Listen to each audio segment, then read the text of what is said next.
Good Monday morning, all, or whatever time it is when you're watching. So we've paused in the sawing of logs because of a meeting that took place on Saturday, and my friend is he's been in the sound business for most of his life, so he advised the music festival, the guys. They're young guys and they don't really know what's going on. So here's all the 12 footers that we sawed. There's a nice couple bunks. So there's about 1,700 feet here. And I'll say good morning. Um, so he advised them to not, with sound stage, no walls should be parallel. The music, the frequencies, it just keeps reverberating back and forth, the energy. And so you want irregular. And so he advised him not to put a ceiling in, even though there's scissor trusses. He said just leave the tin. So there was about, I don't know, maybe 700 feet that is not needed. So we've got probably more than enough for the project. So I'm gonna do a pause.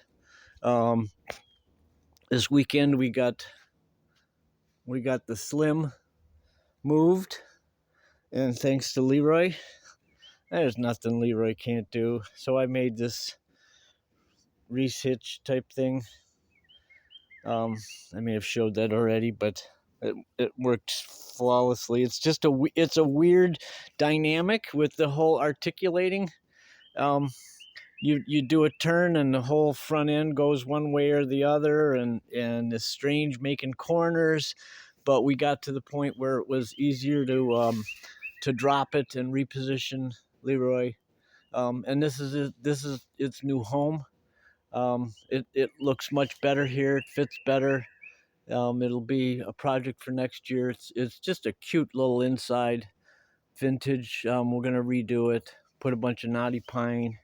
And so the title of this vid that I'm gonna put is, a cabinet maker's tweaking of a Cook sawmill. So let me show you what went down. So on Thursday late, we had weird anomalies showing up, and then Friday we got one log sawed, and then I don't know, just all kinds of strange stuff started going on, and so we just did a pause. It was like I gotta just, this is too much has been happening. I gotta figure out what's going on. So it was most of the day on Friday investigating, taking things apart, inspecting, and this is what we got. This is what we did. And again, I don't. Most people wouldn't care. Most sawyers, people just making lumber, it doesn't matter. But being a cabinet maker, I'm always looking for. I want it right on, right? So I take pride in that. In that, I'm producing really quality lumber, and everything is consistent. And so what we got is the start is the stainless steel bunk caps. As I was readjusting the blades, I found at every point where the bolt goes through and squeezes, it humps it. So you put a straight edge on it and you get this bump, bump, bump, bump, bump, bump, bump. So it's like, okay, those are coming off. And I did. And then I had I've had this gap down here at this end of the mill on these last two things every time, and the whole can sort of pivots and rocks. So laying a straight edge out, I found that these two are a little bit high, so I ground on them. I didn't get it all out, but I got a good majority of it, and so I repainted it. And then the issue was with this bearing. It's like we readjusted it, and in midstream we had a pop off. The blade popped off. We didn't raise the blade, and then this thing looks like it's just tipping. It's just sitting at an odd angle, and it is. And we readjusted, and now the cut's off. So that was the whole pause. So all along, I mean, I've got 25 hours on it, and all along, I didn't like. So this is a lock mechanism that's coming up in the corner for this adjustable guide, right? This as you hit a bigger log, this bearing moves in and out to keep it near the cut, and I just put my marks on it so it's an easy reference. But I never liked it.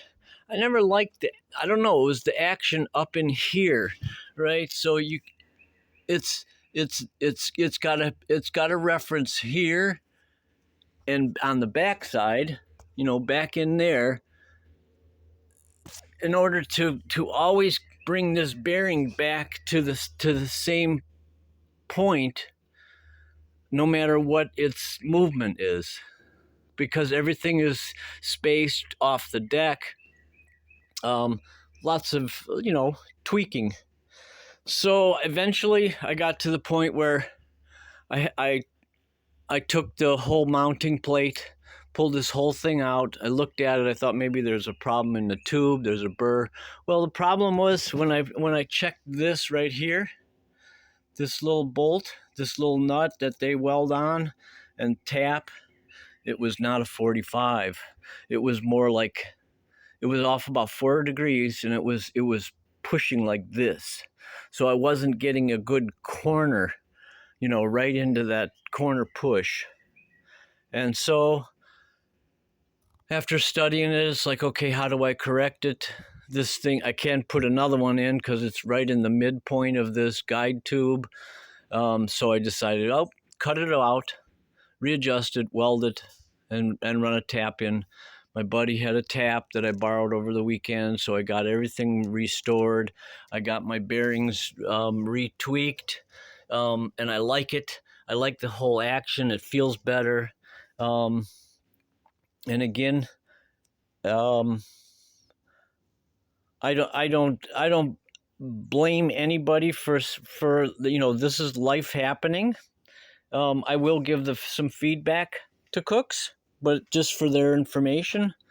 And then my other issue that I woke up and got a solution for. So this motor is 350 pounds, and you see I've got a post that I set in here. So when it sits, I take the weight off of it. But when I go up, because there's so much weight out here back behind the head, so everything rides on these two rods. The whole head goes up and down on the two sides, and so there's this, because of the weight, I get this little bit of a twist, and I was aware of it right in the beginning. I've talked to a few friends. I had some engineer guys look at it. I thought of counterweighting. I could come off of this top up to some pulleys, out to some counterweights out here. That's a lot of farting around. He suggested I turn the motor around, I mount it up here and come back this way, so push the weight closer to the center line, and then do a jack shaft, come back, and then that's a lot of engineering too. So I woke up though and understood what I need to do. So a jib pole, just like I did with the boom. So it won't matter if this motor has a little bit of a tip. So I'm gonna do some weld from these back bolts. I'm gonna come up, and I maybe cable, maybe I won't, maybe I'll do it in solid steel, but I'm gonna shift the motor far as forward as I can. I can get about another 1/2 inch, 3/4 of an inch with this moved back on here, so the whole motor will go forward, and then I will put some kind of a jack post out here and come up over the top, and then weld back into this front. So I actually take the weight of the motor and tip it a little bit more, instead of it sitting back here, all this 350 pounds. Maybe I bring the weight of the motor sitting about here, and I think it's going to relieve it. It's going to move the whole weight forward. So I'm excited about doing that kind of a correction, but Yeah, I'm loving it. I'm definitely at a maximum point of sawdust. It's got to be a clean out today, so I've got these, some extra logs. This is a nice 12-footer, not too big around, but I'm gonna make some rafters for my upstairs. I'm gonna do them green. Um, for that. So I only need 8-footers and 4-footers on the sidewall. I don't have 8-foot logs. I don't have 8-foot lumber laying around, so I'm going to just make it out of the 12s. Um, and that's my day's activity. I got a neighbor that wants to do some sawing tomorrow, and I better quit because YouTube is not going to like that I'm running over the allotted time. What's wrong with me? Okay.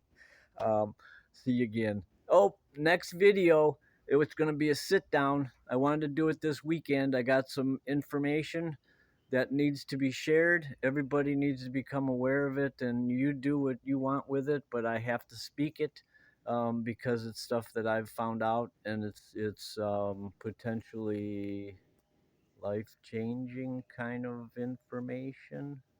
Okay, see ya.